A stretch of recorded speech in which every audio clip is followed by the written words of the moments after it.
Okay, so today on the Live on Form podcast, we are joined by Ron Boss Everline. Ron, how are you? I'm good, man. How are you? Thank you for having me on. Hey, thanks for taking the time to come on. I know you're a very, very busy man. You're pulled from pillar to post, and you're constantly traveling and all around the place, right? Yeah, man. Life is very busy, but it's what I asked for, and so it's what you work for, and how to keep it up is super important. So no complaints here about it. It's just the daily grind of continuing to try to elevate my body and my mind. So these opportunities to talk to great friends like yourself and leaders in the industry is always what makes the job worth it for me. Yeah, it's you're the epitome of a life of performance, and yeah. I'd love to dig into that today. Talk about your growing up, your ambitions, how those have altered, changed, adapted. How you've ended up where you are. I mean, you're a hugely popular and well-known person in the fitness world, in the world of wellness and fitness and mindset. I'd even say is that you're a hugely positive man. We've chatted for years about various bits and pieces, and obviously that resonates through everything you do. You are a million miles an hour. You're a live wire on social media. So I guess, let's dig into a bit of the history of that. So you've been involved with performance your whole life, right? Yeah, man. So for me, just to give a little bit of clarity to your listeners of kind of who I am. So first and foremost, ex-football player, played, football growing up, but, my mom had 9 kids, so grew up very, very competitive. And that's where it all started, right? Being able to see, my family members. I have 10 family members that played in the NFL. A lot of them got drafted. So I grew up wanting to be this super NFL player, and that's where it all derived from, right? And growing up in Texas, where football is life. You know what I mean? Like it's everything. Friday Night Lights is real. And to be able to be in Texas, you're playing in front of what some colleges play in front of in high school football. So it was always about getting better and striving to get to the next level of your football career. And I think we'll touch on that. But human performance as far as exercise, man, it's just like, for me, it's always evolving. I will honestly say I was never like the most talented guy out the gate. I worked for everything. So when I finally ran a 4.4, it was time and time again. When I finally lift those PRs that were outdoing other people, it was, repetition on top of repetition, making sure that I got better. And we'll touch on this, like in my football career, some of my movements weren't great because I was power and muscling through everything, if that makes sense. And then after football, I started to hone in on technique and getting better. But I jumped ahead for you to bring it back. But so you asked any direct question. I'm sorry, but yeah. So man, human performance is a big, big part of my life. So growing up, so you're one of 9. One of 9. So are you middle, old, young? Where do you sit in that spectrum? I'm number 7 and 9. I'm number 7. So I have 2 younger sisters. My mom had 6 boys and 3 girls, 5 boys first. My sister, Andrea, and then me, and then my 2 younger sisters, Crystal and Aisha. But yeah, man. So big, big family, man. But it's small relative to my dad's mother and father, who had 21. Wow. Same mom, same dad. So very, very interesting family dynamic, but they were making babies back then for different reasons. So that's a different conversation. So was I would imagine family get-togethers are quite big, right? It's huge, man. Our family reunion is insane.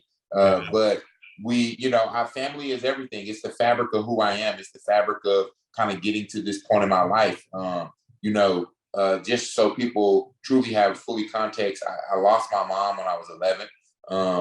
And then, so that was obviously tough. You're 11 years old, you lose your mom as a kid, and then, family members stepped up. And then when I was 17, I lost a brother in a car accident. So life had its challenges early on for me. And so, playing football and going to the gym was an outlet, for me to stop doing other things that were readily available for me to be, a knucklehead. Okay, well, let's touch on that then. So, Yeah. so what were you like as a kid? So when did football start? What kind of age did football start? So I started football right at 11. My mom passed away. My oldest brother wanted us to play, get into, sports to keep us active. So I really started that. I don't think my mom wanted us to play sports. My sister was a better athlete than me. She actually was an All-American basketball player later in life. But at the time, we both played on the same little league football team, and she was an incredible athlete. So football started really, really early, and I fell in love with it. But I wasn't good. I was not good at all. I was actually very uncoordinated young kid, and so. But it was what my family did. Like we competed, so it was always about going outside, playing football, sideline stick or basketball. We had the basketball goal outside, so very competitive household. So it started really, really early. And I'd imagine competition was a big thing, right? You're all wanting to better each other and improve on what Wasn't your older or your younger sibling was doing, Yes, right? yes, absolutely was and is. It still is. It's actually, Really? my oldest brother's 47 years old, and he's in the gym every morning just as if he was 27. So it's a beautiful thing because I'm like, shit, I can't let my older brother, beat me down. And so we have a family group chat that's just all the people that exercise. And we're up early, we're motivating each other, very competitive, correcting each other, holding each other accountable. So that's the fabric of who I am, getting better. But to be honest, my family was the hardest people to convince that I was a trainer outside of football, and that because they saw me in so many different facets. So my family didn't come around. I've been doing this now, 14, 15 years. My family didn't come around until year 8, year 9. You know what I mean? Like they just started to call me for advice and trust me, and seeing other people's lives I've touched and changed. But it was a tough road. It's nothing easy around my way. So do you think that was that a lack of belief in kind of the industry you'd chosen? Because obviously there was the football journey, and Yeah. I've read some stuff, and obviously I've discussed with you about there was a point there where you had to make a call, right? And this is Right. sport, isn't it? Is that you've either got to be told by somebody else, which is heart wrenching, I guess, in many respects, Yeah. that you're not good enough, Yeah. or you acknowledge it and you accept it yourself. And it's quite funny from a guy who's as positive and has the kind of mindset you have, is that somebody might turn around to you and say, well, you kind of gave up. Or did you make an intelligent decision at the point, knowing full well what your capabilities were and what you were capable of producing and being good at and great at? And at that point, you just said, right, I've given this everything I can.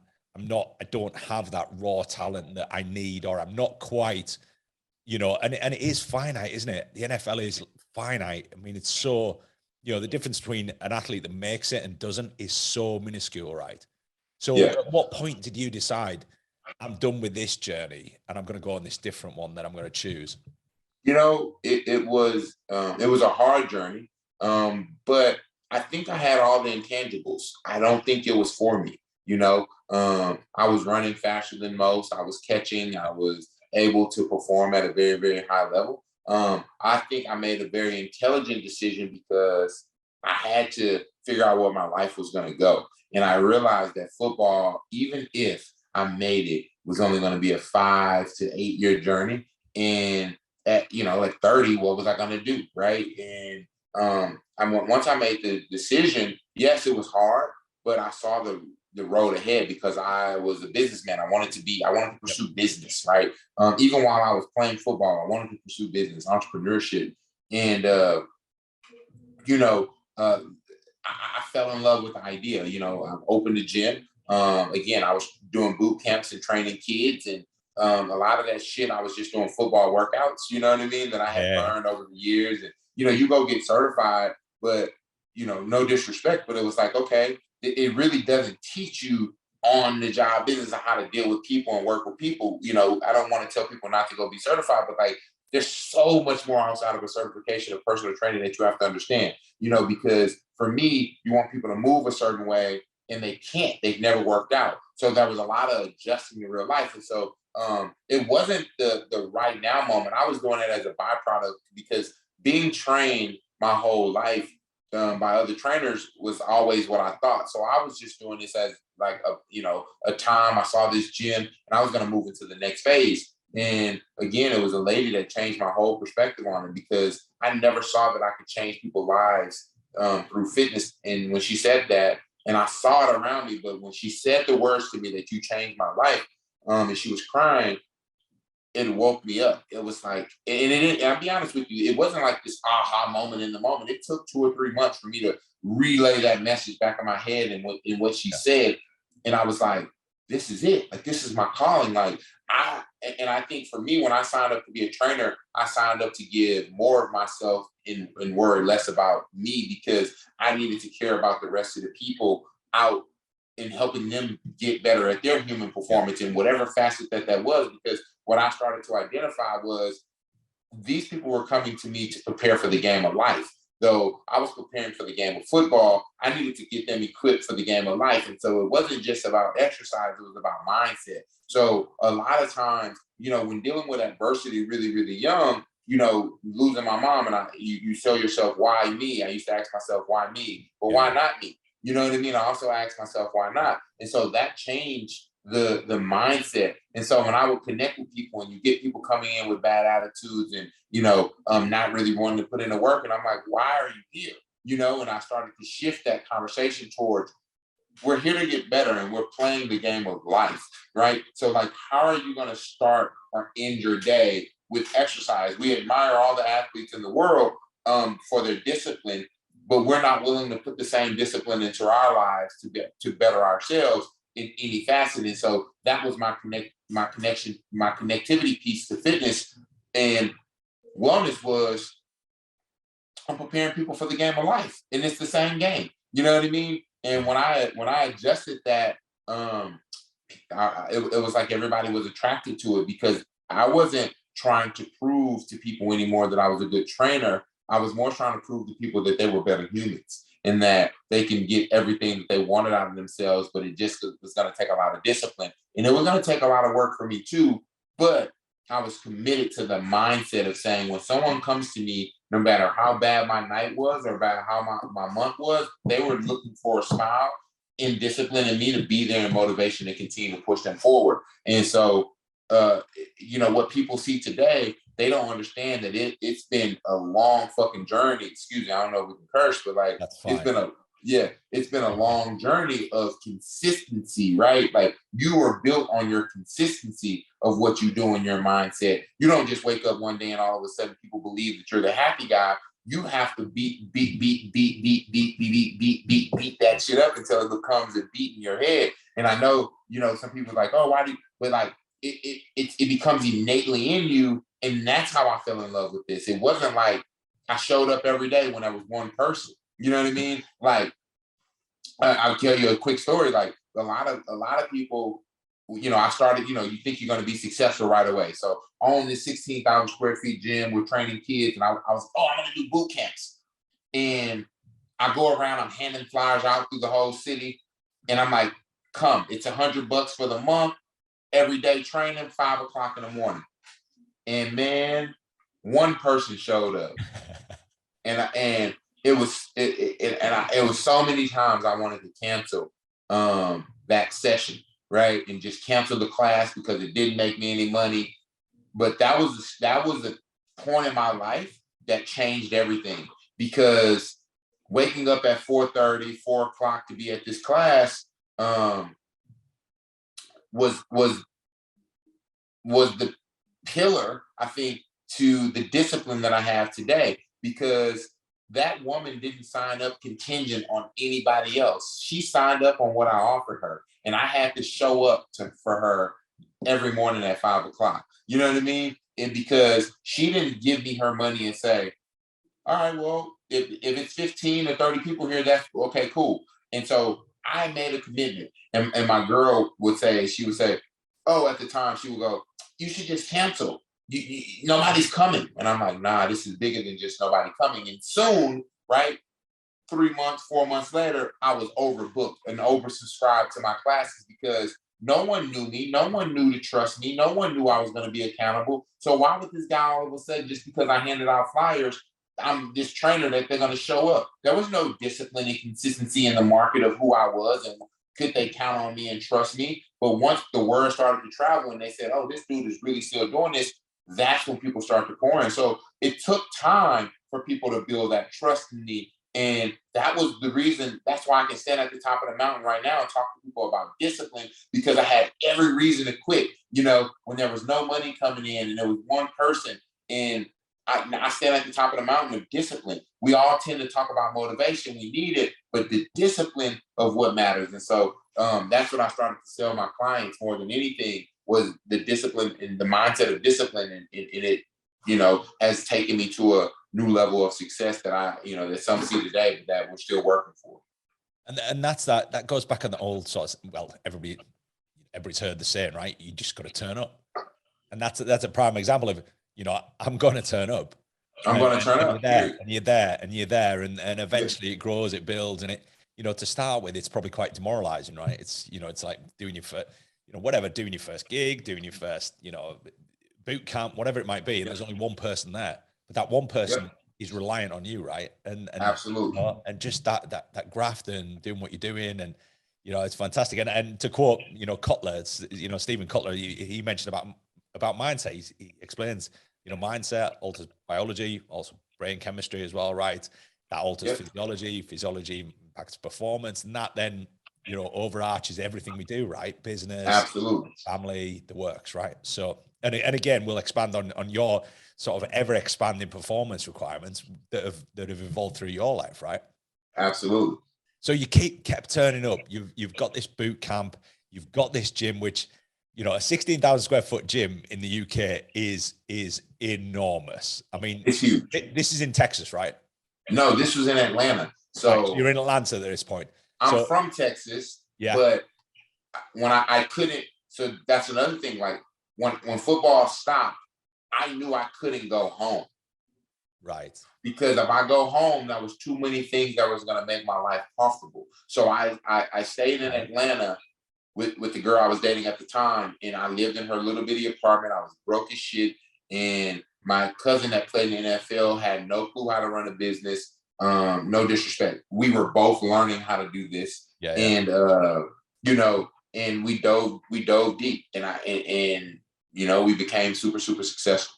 And success not in money, success in the experience. And like when guys tell me they know what they're doing and they're fresh to the business, or they've never owned a gym, and I'm like, oh, well, you don't know how to keep the lights on, or you don't really understand it. And so I don't talk down to people. I try to give them advice through the experience that I've been able to do. But yes, we were in Atlanta, and it was a journey, but it was a fun journey. And you did that with my cousin Dwight Johnson played in the NFL. Yeah. Cool. Yeah. So because a 16,000 square foot gym in the UK is like, there's very few of them that kind of size, but obviously real estate in the US, there's lots of land, there's lots of big buildings. Absolutely. It's not what it is over here. We serviced a lot of kids, man, because we were training young athletes, football players, baseball players. We had baseball cages. It was a performance center. It was a human performance center to get athletes to the next level, NFL players. So we it was a shot in the dark, and we really started to become successful with my cousin's name and the work that we were doing in the community. So things took off. Amazing. And then so after that, so we're just going through this timeline, right? So after the gym, so what started to happen at that point? So you're coaching these kids, you're doing all the high performance stuff, you're doing NFL, NHL, whatever it might be, and you're dealing with all these kids. So what was the kind of next evolution there? What happened? Well, the next evolution for me was creativity. And what it was I didn't want to be in a box and just be in the gym all day. So we created a thing called Teacher Get Fit. And we started to go to the local schools and started training teachers because I realized that our kids were with our teachers and our teachers were underserved and they weren't getting exercise. So, and that blew up. And so we were super successful in Teacher Get Fit. And so that's when I started hiring a bunch of trainers to work under the Just Train brand. At the time, it was Total Player. It was athletic ability plus education makes you a total player. And so, so a lot of people was like, oh, you think you're a total, they used it. But anyway, so that was the next integration. And then I co-created a project called CJ the Workout Kid, kids teaching kids how to be fit. And that blew up. And the word started to get out about this super dope trainer that was living in Atlanta. And I was training Neo's manager's wife at the time. And one day, and I started training his manager, and Neo needed a trainer. And they called me. And it was supposed to be for 3 months. And that 3 months turned into 3 years. And then that's how I've been able to go from here. Yep. Wow. I mean, there's some fascinating projects there. So thinking to going, I'm going to go to the schools and I'm going to train and coach the teachers. I mean, I can't even imagine that here. I mean, it wouldn't. I don't think that would run here. I don't think. Yeah. But so many almost community-based projects, right? So you're doing all this stuff, which is just really giving back to the community. So I guess word of mouth was a massive thing, right? You've got all the kids talking about you, all the teachers talking about you, all probably the parents talking about you. Everybody's talking about you and your cousin and the facility and what you can, right? Yeah, absolutely. So what was most important was I was locked in. I was delusional in creating and creativity, and I just I was big in stature. I was 240. Football, everybody knew me as the football guy, right? That was running classes, and so people wanted to just be associated to the positive energy. And one thing led to another, but for me, it wasn't. In full transparency, it wasn't like I didn't even know how to say it was for the community at the time. I just knew I wanted to do good and I wanted to build something bigger than myself, And so when you say, man, the community, I don't know if it was like, oh, boss thought about the community. No, I now that you think about it, yes, it was about the community because I was thinking about the teachers that influenced our kids, but I just was committed to work. I literally just was like, you have to be busy. You have to think outside of the box. You have to have fun. And that, because I didn't want my life to be boring. It was like, running a blitz, right? So I looked at it again, a game of life. I was like, all right, I got to run a blitz. Like, okay, here we're playing base defense right now. What's going to be our best package? How do we get to the quarterback? And, and so that's how I always looked at it. What was the blitz play? How do I get to the next phase that that people started to cheer for? And so that's when I started to come up with initiatives. Okay, so just backtracking a little bit. So there's all these initiatives. There's all these this thinking outside the box, doing all this external work and thinking it's almost like you niched out and you've gone right. I'm going to target this niche and this niche and maybe again from what you've just said, it wasn't really a planned thing. It was just the way it happened. It was like reach out to more people, and it just so happened that I kind of hit some really good targeted niches there. So maybe going back a little bit. So academically, so going through college, university, NFL, all of that stuff. So where did you sit academically? Were you strong at school? Were you academic? No, listen, I was not strong at school. I did school as a byproduct to play football, and I made do. I would make the good grades because I had to pay attention to pass. But then there also came a point where I was academically ineligible. Didn't go to class. All I cared about was football, and that was a wake up call for me because when football was taken away from me, in college, full scholarship, and now I'm academically ineligible because I didn't go to class, right? And so because I just literally thought football was going to be the saving grace, and that was another moment where I was out of school and they said to me, you got to go, you got to go home. And I'm like, no, I'm not going to go home. I'm going to stay right here. These 3 months, I need to see this. I was with my roommate and every day I paid my rent, and I figured it the hell out. Like it was what it was. It wasn't, I had to stick it out. That was another moment where it was like, I could have went home and could have figured it out. And I was like, nope, I'm going to stay right here. And after that never happened again. And they're all these kind of significant turning points that a lot of people will be able to relate to. I'm sure they'll be like, look, there was a point like this in my life where, I kind of messed up. kind of messed up, but it was a wake up call at the same time. And then there's obviously the tragedy that you talked about, you know, when you were 11, lost your mum, and they are kind of wake up calls, right? Hardship is a thing, but it's something that you either learn from and you develop from, or you sit back and go, you know, you almost have that glass half empty kind of scenario where you feel really negative about it and you don't feel it's fair. And again, you know, you referenced it before. You said, look, I can look at it and I can say, oh, it's not fair, and why me? And you seem to have gone through that process where you've come out the other end and gone, well, you know, that's life, right? You know, I always blame myself, right? The repercussion of being academically ineligible was my fault. You know what I mean? Like, that was my fault. So you take, the only thing I can't control is death. The upsetting, or, you know, pain that may, but the thing that I can't control is my effort. So these were things that I directly fucking, and, you know, caused on myself. You don't go to class, there's a repercussion. You know what I mean? So when it happened, it was like, damn, fuck. You know, like, all right, well, that's what happens. So now how do you adjust? I'm so thankful those things have happened to me, because without hardship, I couldn't stand here and tell people, like, you know, I mentor some kids and the parents would be like, tell them to go to school, tell them don't do this, tell them don't do that. I'm like, I'm the wrong guy. Like, I'm going to tell them to have the truth. Don't party. Hey, go party, but make sure you prioritize your school. Like, I'm never, parents are like, can you please tell them don't party too much? No, because that's unfair. I will be misleading and lying about my path. You know what I mean? And I don't want to do that. I want to be honest. Balance it out. Don't party too much. You know, but if they don't, then I look like a hypocrite, right? And that's the same way I want to parent my kids. It's like, I want to be fair to them. There's a lot of outside peer pressures, but when you give them the reins and you give them the opportunity and the responsibility to make the decision to make a good one based on the values that they've been raised with. And so I'm thankful for all my hardships, you know, some harder than others. But again, I always point to my mom before she passed away, say, you point a finger, three point back at you. I'm always blaming myself. I'm always looking at me as a catalyst to the reason of why something didn't work or why something did. And so when you do that, you know, the part of that is the head. And then when we do well, I try to give it to someone else. You know, I'm not always trying to take the credit for the work and the goodness of the work, though it comes to me. I've done a lot of things that most people don't know that I'm a part of, and I'm not at the top of the mountain screaming about, oh man, I did this. It's like,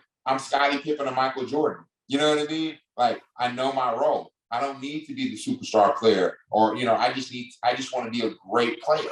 You know what I mean? In whatever role I am. And then there's some roles where you are your Michael Jordan and you're your LeBron James, but I also know the fold I fit in and understand the mistakes have made me my own Michael Jordan. And so that's the difference for me. It's like, I am a superstar. You know what I mean? And I am the superstar of my world. And I want everybody to understand, like, I also fit into a matrix that I'm not the superstar. But when I'm doing boss stuff, I'm the superstar. When I come and work with Phil, I'm not the superstar. That's Phil's show, but I want to add value to everything that he's doing. And it's a full circle, but I'm never going to diminish my value because of someone else, because my experience and the hardship that I have has been real, and I'm going to stand at the top of the mountain because I missed a lot of shots and I made a lot. So I'm going to share it at the top of the mountain. So I'm thankful for that hardship to bring it full circle. Like, it makes me my Michael Jordan because I'm an expert at my shit. You know what I mean? I'm an expert at my failure. I'm an expert at my success. I'm an expert. You know what I mean? So I'm always looking at myself as the superstar. But that takes ownership, right? Is that you know, you've talked multiples of times about mindset, right? It's ownership. Yeah. Is that if you don't own your mistakes, or don't go, you know, you said about the college thing, right? Is that you didn't turn up to class and that was it. You know, that's my fault. That's my bad. Whereas the vast majority of people, or a huge amount of people, are just trying to deflect that. And they're just going, you know, that was my fault. The teachers were bad. It wasn't, you know, it wasn't fun. It wasn't this, that, the other. You know, there's a lot of things in life aren't fun, right? But you've got to do them. Like, you've got to do them, right? Yeah, straight up. I was going to jump ahead into something, but yeah, no. Go jump ahead. Well, you know, you learn, right? So like, I have a bunch of trainers and chefs and therapists that work for the Just Train brand. And I used to make an excuse for myself when I got upset, when I felt like people weren't doing things, to yell and scream because my leadership lacked, right? And then I started to, and when people were like, bro, you can't talk to me like that. I'm like, no, no, no. And then all of a sudden you go, hold up, it's my fault. I need better systems in place. I need to mature more as a leader, because you can't talk to people like this and expect the company to grow. You know what I mean? So you have to point the finger back at myself when I'm trying to grow. Like, you know what I mean? So like all those mistakes before that happened didn't correlate to these new mistakes that I made with handling people. That was a whole new. So now I'm in this new chapter. I got more trainers, more therapists, more chefs. All right, I'm not yelling at people anymore. Now I have an exec. So now, but I went through that to know how to be here. You feel what I'm saying? I accept the failure. I accept the lack of knowledge of my leadership at the time, because I wasn't there. Though I thought I was, because oh man, I'm successful. But no, I wasn't there. I hadn't arrived. And where I'm at today, I'm still looking to go up another level. I tell my trainers all the time, it's like, I say, guys, I work so hard because someone wants my spot. And they're like, I would never tell the full story, but I work so hard because someone wants my spot, and I want to give it up. The spot is to be taken because I'm supposed to go to the next spot, and the next person is supposed to come take this spot, and then we're supposed to continue to elevate. And so that's my mindset through and through. You know what I mean? About what I'm ultimately working on and going for. It's get better, get fucking better, but don't make an excuse. Like I wasn't that good at that. You know what I mean? Like, yeah. Okay. And I learned to associate myself with people that are better than me. You know what I mean? And that shit makes me better, And so to bring it, that life failures teaches us everything. You know what I mean? And so, yeah, and I'm still failing, right? You make mistakes as a dad, you make mistakes as a husband, you make mistakes.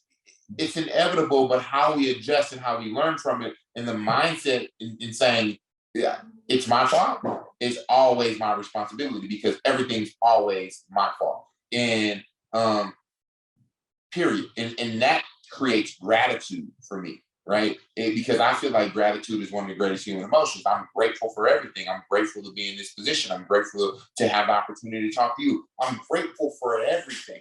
You know what I mean? I'm grateful for my home. I'm grateful for the conversations. I'm grateful for the guys that choose to believe in this company. It's like life is, the mindset is like of happiness, because I could have none of this shit. You know what I mean? So it's like, man, I know where I come from. I lost my mom. I come from eight brothers and sisters, family of 9. Like, there's so much bondage that gratitude is the highest human emotion. I'd rather build on that rather than negative shit. Yes, negative shit happens. Yes, I don't like everyone, but I wish everyone the best. You feel what I'm saying? Everyone doesn't deserve to be in my atmosphere and space, because I want to protect that. I don't want to allow negativity to come in. I'm only so strong, but at the same time,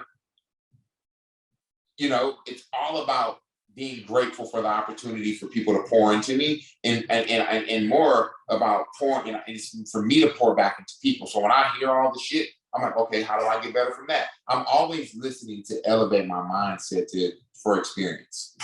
So does your wife ever tell you that you're a bit hard on yourself? Oh man, all the time. All the time. And again, that's kind of this, if you take responsibility and take blame for everything, are there any negatives, do you think, that come from that? Do you ever almost put yourself into a hole because you're blaming yourself for things that actually you don't deserve to be blamed for? Yeah, but you know what? I don't hold on to a lot of things. So yes, I blame myself for everything, but at the same time, the only thing that I can control is my emotions day to day. Of being as positive as I can. And yes, I typically take blame, but I don't hold it, if that makes any sense. I'm not festering on, I'm a fester, but I don't fester on, because people have their shit, right? And I know when that shit falls, but I'm okay with taking the responsibility, because at the end of the day, I'm the head coach you know what I mean? Of my shit. I am the CEO of my life. Fuck the CEO of the company. I am the CEO of my emotions, and I have to control that. I have to make the best decisions. So yes, people make mistakes. I get on them, but why did they make that mistake? Okay, that was just a bad mistake. We gave them all the tools. Okay, now if I let you make that mistake again, that's on me. Yeah, that's my responsibility. You know what I mean? So yes, my wife gets on me. She tells me I'm too hard on myself. I need to slow down and enjoy. And I'm getting better at that. And making sure I give her time. And that's a negative, right? I don't take enough time to enjoy my wife, or I spend a lot of time with my son. But I'm honing in on that. But you have to get to a point to where I'm not as delusional as I was in my craft. There was so many years where it was just delusion of like hard work, dedication. That's all it was. You can't sleep past 4:30 because you need to be in the gym at 5, no matter what day it was, Monday through Sunday. There was just non-negotiable things for me. And now, as you have kids and life becomes a little bit more, you work a little bit more, you've earned your keep, you can sit back and, enjoy a little bit more. But what my discipline is, it's always the forefront of hard work, dedication, and that's my wife, and she knows who she married. So yes, I listen to her, I trust her, and more and more now, I got a little bit more of an opportunity to just hone in on that. And I think that's an age thing, though, right? I mean, what are you now? You're 36. 37, just turned 37 now. So just turned 37, and I think when you're in your mid to late 20s, and you're grafting, you're working hard, and I was exactly like this. Is that you do stone cold focused on everything you're doing. Your time is spent, growing your business, growing your, developing everything that you're doing around it. But do you think in the back of your mind there was always this, right? At some point, my life's going to take a different direction. Yes, and I'm going to have more responsibilities. Because was family always on the agenda? You always wanted kids, right? Always. But always it was, I wanted to do it the right way. You know what I mean? So do you think all of that was preparation?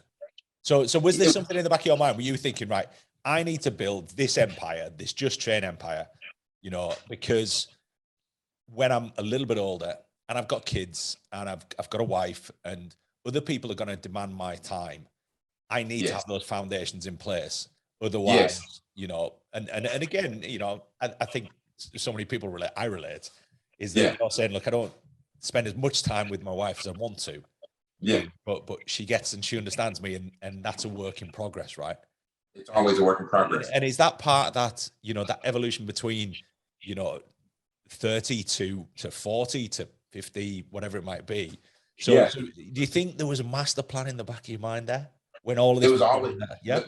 Yeah, man. The master plan is here, right? It's always been a master plan. Where from buying property to buying cars to investing in companies, like it's always been the plan. And so where people will call me crazy or say, "Oh, he's fucking nuts. He don't know what he's doing," I stay hyper focused on what I wanted and how I was going to do it, because that's the only thing that mattered to me. You know what I mean? That was the only thing that I cared about, was the future. And I wanted my kids to look back and say, what did dad stand for? What does dad stand for? What my wife, when she talks about me, what do I stand for? What is his integrity? My friends, and yeah, you may call me crazy, but you're going to call me dedicated. You're going to call me crazy to my shit. You're not going to call me crazy because I gave up or I didn't, I wasn't going to leave that room for failure as the opportunity for people to talk about and say, I had it right here and I just didn't work hard. The master plan was always there, and every little step I saw it. I was like, okay, I would tell my wife, we're going to sacrifice on this so we can get this. Hey, we're going to do this so we can do this. I have to go do this so we can do this. And all of it wasn't always lined up perfectly and great. It wasn't always like, oh man, I'm making the most money on a movie. No, sometimes I didn't make shit. But I saw the bigger picture, and it wasn't always about money. It was always about purpose. I knew all those ducks would align in a row, and I'll have the moment to be able to sit here, but I was going to be diligent in the craft and responsible and disciplined to what I believed, who I believed in, and how we're going to push that forward. So it's all prepared. And it still is prepared. Like it is very methodical in my mind and on paper, right? But I don't really know how to articulate it on paper, right? So that's sometimes I admire guys that know how to put all their goals and shit on paper, because my mind is so imaginary. Like I don't know how, I can't even write that shit down, because if people saw where I think I'm going, they'll think I'm really crazy. They'll say, oh, he needs to be in an insane asylum, because people wouldn't have never thought I would train over in the Middle East and train some of the most highest people in the world. People would never think I would go to Asia and train. Like I've been all around the world by request to train people for months and months at a time. And not only for one time, but for years at a time. Like, it's one thing to get called, and it's another thing to continue to get called back. You know what I mean? But I couldn't even dream that dream. I couldn't even thought that thought. So I can't put limits on myself. You know what I mean? So that's why it's all prepared. It's all prepared for someone to see the work and the craft that you're doing and building on, so you can continue to elevate. So now there's a legacy tied to my name, and not just, things, or, if that makes any sense. Yeah, totally. I mean, that was the word I was actually going to mention, is legacy, right? You're trying to leave a legacy, and you're trying to be remembered for the right things. And I, going back on your football thing, right, is that you left Texas, you moved, changed direction, you decided that football wasn't your thing. And at that point, obviously, you did point back to the fact that if you'd hung around, you then become, you become that kid that didn't quite make it. Yeah. Instead of becoming that kid that moved away and actually made something of a situation that maybe wasn't what everybody else anticipated, right? Because there's this big peer pressure, isn't there? And there's, I guess, coming from a big family, right? You said about how you had a load of NFL players in your family, and it was almost, you had that paved out for you. And when you made that decision, and that must have been a massive decision. I mean, I can't, I'm sure we could go back and talk about it, but a massive decision to go, right, this isn't for me. I'm gonna go in this different direction. And again, that goes back to this, leaving a legacy. You've got to move on. You've got to go somewhere else. You've got to start something new, and you've got to put the same mentality you put into football, right? Yeah. So the difference was, I didn't scream at the top of the mountain of what I was doing. When football didn't work, no one knew it didn't work. I just hyper focused, and I don't really know if I was. I don't like to say I was depressed. I just was in a place of like, what's gonna work, but I knew what was gonna work was me, right? And so every day I just got up and I beat the block until my feet hurt the slab, and I knew my feet were never gonna hurt the concrete. So I was like, every day you got to get up, you got to grind, you got to grind, you got to grind, you got to grind. And when we go back and we look at football, it's the best thing that never happened to me. I'm so thankful it was taken. You know what I mean? Because look at where I'm at. Look at how we get to share a stage about opportunity and perseverance through wellness and fitness. And it was the one thing that I was running away from. And even till this day, I was just telling some of my team members the other day, I said, guys, I'm busy. I help on the VC side of, Heartbeat Ventures with Kevin, and we're investing in some companies, and I sit on some board seats for some like Pathwater and Therabody. And I don't sit on the board, but we've invested in all these companies here, right? And I'm like, man, I'm super busy on this side, right? I'm doing all this all day. C4, I'm the chief fitness and business ambassador there, C-suite level, and I'm doing all these things. And fitness, the exercise component keeps calling me back. Like being in the gym, training people, like, oh, okay. Oh, well, Russell, oh, well, here's this guy. Oh, well, this. And I'm like, what the? I don't want to be in the gym all day. You know what I mean? And it just keeps calling me back. And so I'm going to accept that, because this is my superpower. This is my golf. And so fitness has become my golf. It's conversation, it's connectivity, it's building. Like, this is my 18 holes. You feel what I'm saying? So a lot of guys are chasing, they say, oh, we're going to play golf and have conversations about building. Well, this is my golf, fitness. And so I'm not running away from it. There's a realization that it's here forever. I'm never going to stop working out. It was more like how many people I'm going to train today compared to what I didn't, And so I love it. And a part of me, in all full transparency, I've never said this. I used to be embarrassed to be a trainer. I used to be embarrassed to be a trainer because it was like, I felt like, especially a celebrity trainer, because so many people are chasing, I'm a celebrity trainer. And I'm like, bro, what does that mean? Like, what the fuck? Like for me, I don't know what the fuck that means. Okay, I trained Kevin Hart, I trained Leo, I trained Diddy, I trained Usher, I trained all these people, Russell, what now, but back then I was like, bro, like, and I felt like it was so far below of what I thought my greatness was, right? Yeah. And how do you change? Then I said, hold up, this is my craft, and I'm gonna be the fucking best in my craft. The title is rented, characters on. The title is just okay, you know what I mean? But I had this thing about celebrity, and I don't want to be known as the celebrity trainer because that devalues me as a trainer, and da da da. And I'm like, in some sense, I still feel like, but it is what it is. Who cares, right? I hyper focus on the people that I want to touch and the people that choose to come into my fold. I don't care about title. I care about the character that I own. And when people come here, what do they get? The title changes. I just told you I was the chief fitness officer and a business ambassador. Okay. I told you I sit on an advisory board. Okay. Those are things. Yes, I can probably move the needle at some, but who am I? What does boss stand for? What is boss doing? What am I? What's the purpose? Yeah. That's what matters. The title is that somebody else can have some of those titles. There's other people with those titles. But this title of manhood and what I represent is me. And this was actually the previous guest we had on the podcast was and he was a celebrity trainer. And when I use the term celebrity trainer, and again, we kind of scooted around it a little bit, because again, it's that mantle. It's that thing where you don't want to be introduced in many respects as you're the person that trains such and such. It's like when somebody gets, you introduce someone almost as a secondary person. Yeah. This is Ron who trains whoever it might be. Yeah. And that's something that I get with the whole, the celebrity training thing, because there's so many people in the fitness space who hinge and the angle their entire career on that association, right? That secondary association, almost like, you're more well known for who you train rather than who you actually are, right? And what I do and the value I bring. Exactly. And this is the fascinating thing about you, because, we met when you were training. Was that kind of the first big celebrity you were training? Yeah, Neo was the first person I ever trained. Yeah, so Neo, right? So Neo at the time was huge, right? Massive. You were training him. And then you were sort of sat, I'm guessing, a little bit in the shadows, because again, celebrities aren't out there going, this is my trainer, this is what I do, blah, blah, blah. But you were just getting on with your job. You were doing your job, you were looking after him, and obviously he kept calling you back, like you said. And you looked after him for what, 3 years, right?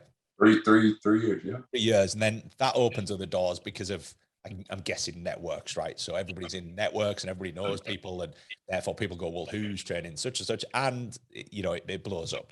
So during that time with Neo, you're still doing the Just Train brand, right? So you're still developing. Full time.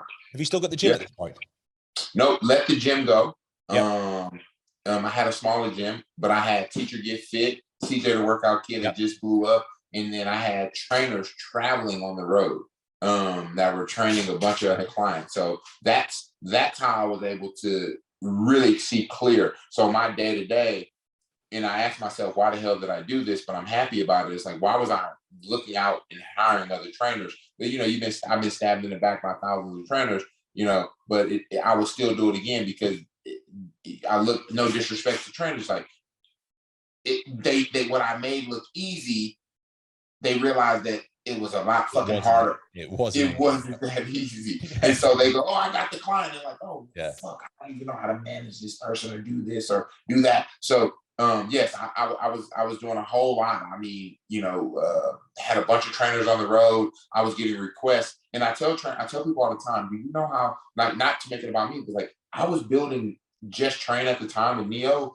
And this was when taking your trainer on the road was new and full time. And I was everywhere he was at. Like, this wasn't as popular as it is now. And I never forget, shit, I lost my train of thought. But like, I would tell trainers, like,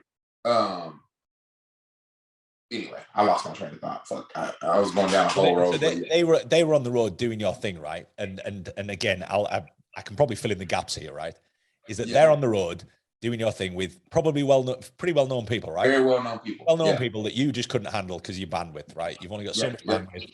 Yep. Neo's grabbed you. He's like, no, you're with me. Nobody else. You're not going with my friend who I introduced you to. You're gonna have to find somebody else, right? Yep. Standard. And then they're off, probably trying to milk the situation. I think would be a good describe it, right? Yes. And so a lot of times the client ends up calling me and going, "Hey, bro, the guy came to me behind my back," or "Here's what happened." And I'm like, guys, you don't know how hard I work to get people to trust me to trust someone else. You know, prime example, I don't want to go into detail, but true story. One of my trainers, like, I tell people just to stay loyal and be honest. It always works in the end. Client comes to me, been my friend for years. Very wealthy guy, not known, but successful businessman. Calls me. He says to me, "Hey, I need a trainer." Trainer trains with him for a year and a half, 2 years.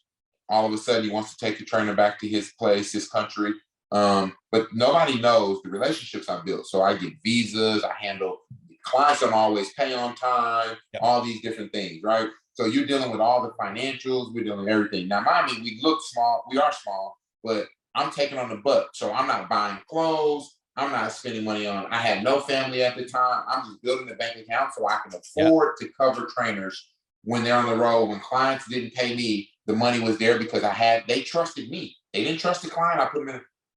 So full circle moment, client goes to client, he makes a deal with the client.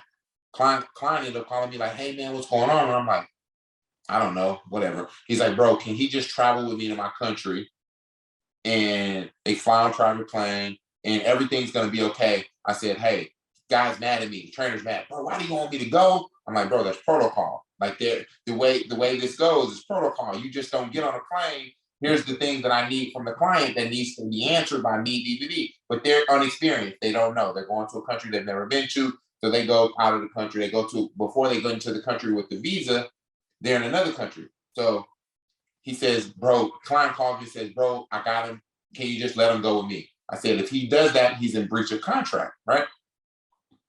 This guy just thinks all I'm doing is just a money pit. I'm just collecting money off his account. Holding him back, right? He thinks I'm just collecting money off of him. So he goes, the next thing you know, he's calling me in a panic.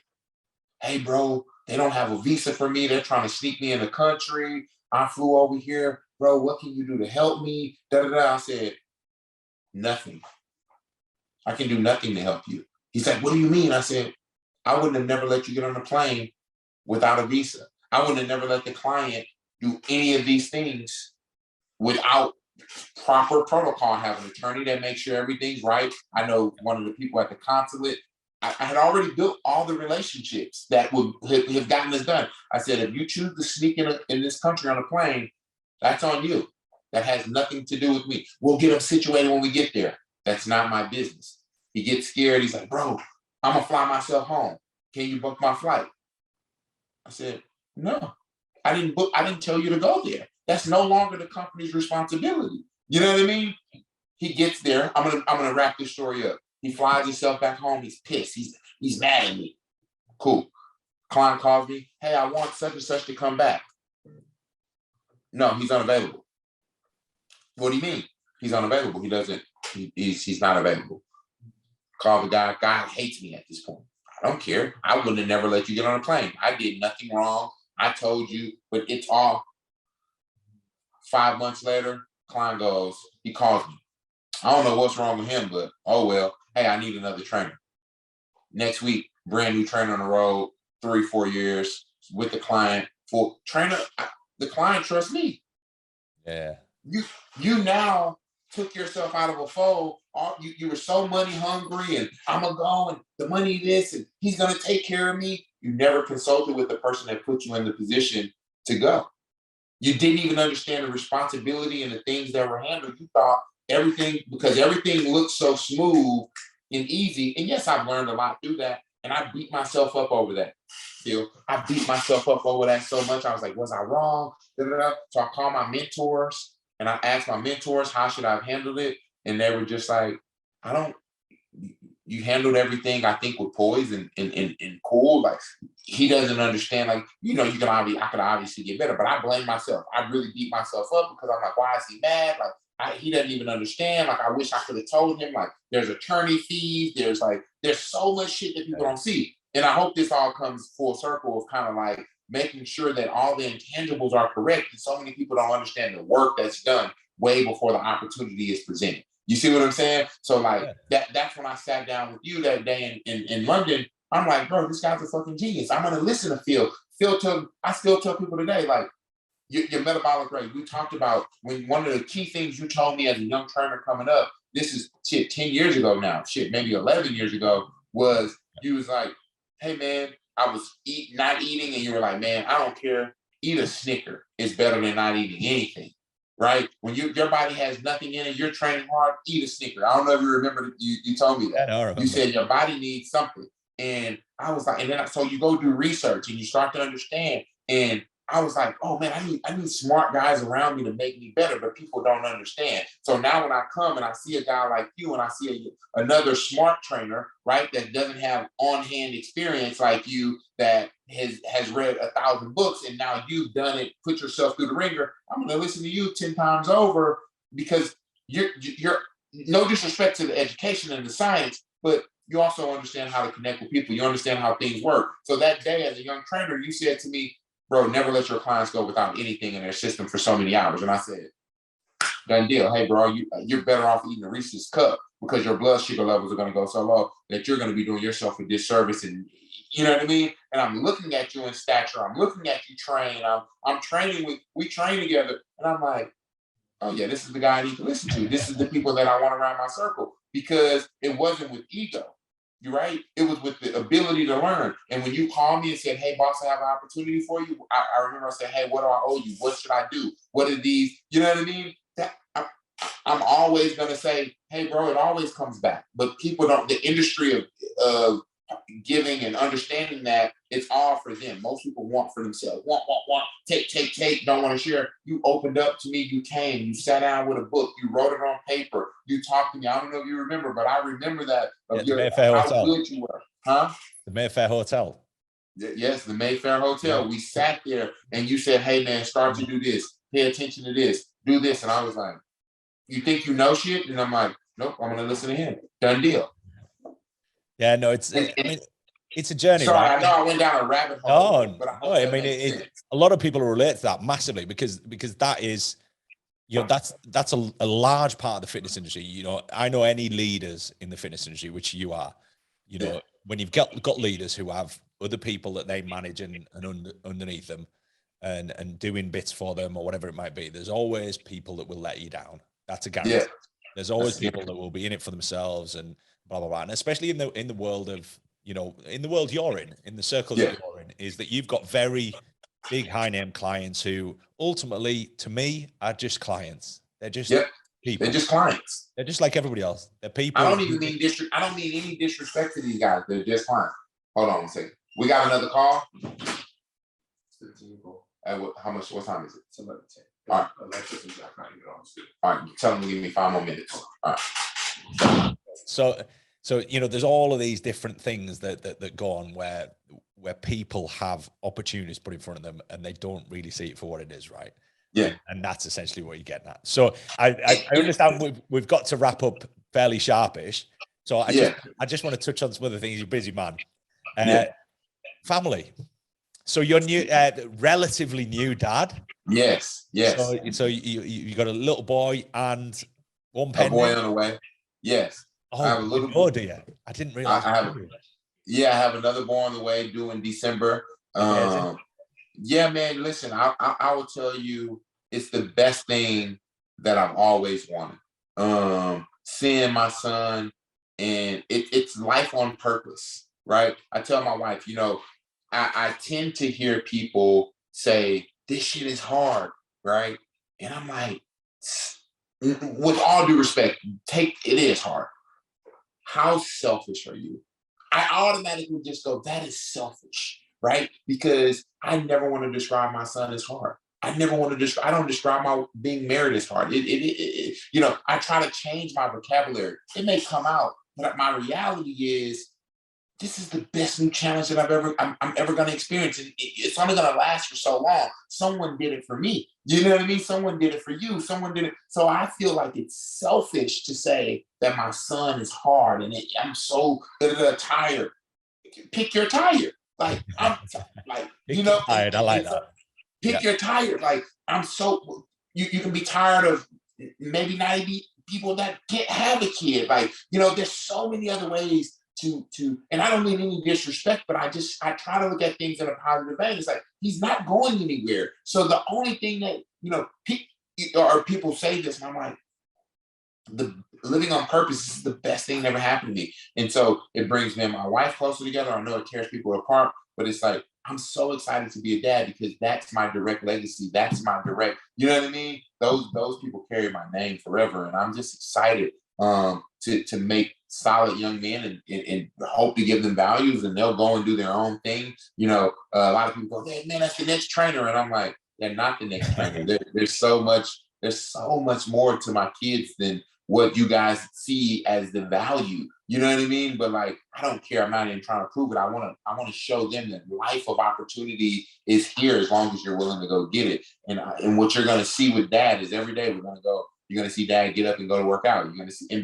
but to see working out is an anchor for me, right? Working out, people think it's just like I'm chasing these body goals. No, man, I'm chasing mental clarity and focus to reach a new level. And so, you know, yes, days are hard. I go sweat. You know, I'm sure you know when sometime after a good ass sweat, you're a better dad, you're a better husband because you're able to let off some different shit. Like, yes, the shit is difficult. Being married is difficult, but I don't want to be out here dealing with a bunch of chicks and dealing with that difficult because that has its own difficulty. You know what I mean? I don't want to. It's just so many different things, and so that's the song I'm singing right now. And I pray to God that He keeps this song at me and within full power. So listen, I am so thankful to be a dad, and it's the best new thing that ever happened to me.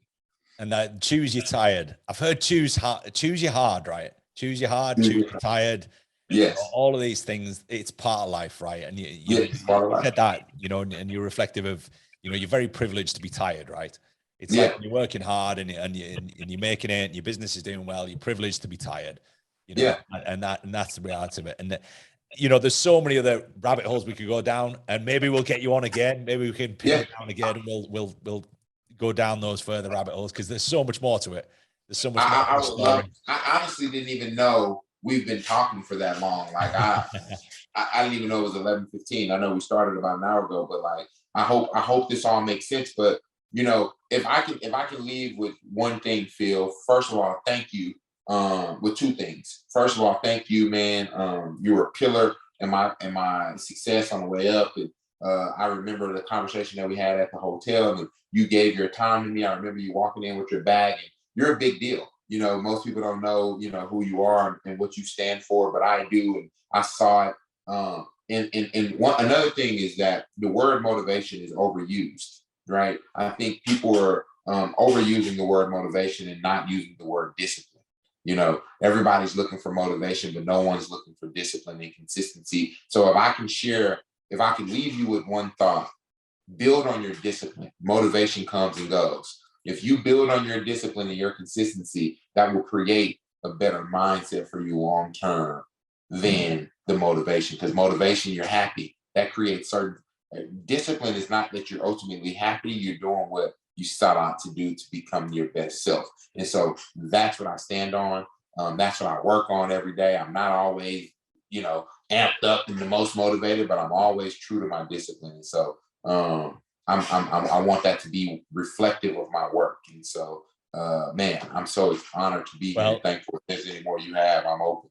Hey, my friend, I'm sure that people who follow you, people know you, they'll know that's what you're all about. You know, that's what your social channel reflects. And that's where, and going back to that point, if people want to find you, I'm sure that most of our audience know who you are and they've come across you before, but if people want to find you, where's the best place? Just Train, at Just Train on Instagram. That's simple. Shoot me a DM. I open up a lot of messages to talk to people. If there's any life struggle or anything that I can share with you through my chapter, please don't hesitate to ask me. I'm not, but that's what I am. I'm just a vessel. I'm nobody, I'm just a guy out here busting my ass to be my best self and to inspire. So if I can be any inspiration of discipline for you to go after what you're trying to go after, please hit me up. But I'm on here to thank you. I'm on here to honor you for your work that you did to me, and I'm paying it forward. And Phil, thank you for just being great at your craft and leading the way that you're leading, man. And I look forward to continuing, and I would love to come back. Hugely appreciate that, my friend. Thank you for your time, Ron, and we'll speak again soon. Take care. Thanks, bro. I appreciate this, Phil. I'll text you later.